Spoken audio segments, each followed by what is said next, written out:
చూస్తున్నాడండి. ఎక్కడ కాపాడకపోతే ఆ ధనవంతుడికి డౌట్ వచ్చింది. 4 దిక్కులు చూసిన ఒక్క దిక్కులో కాపాడ, దిక్కులేని వాడికి దేవుడే దిక్కని పైకి చూశాడు. స్తోత్రం కలుగును గాక. హల్లెలూయా.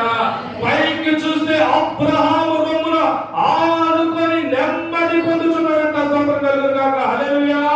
4 దిక్కులు అయిపోయి పైకి చూశాడంటండి.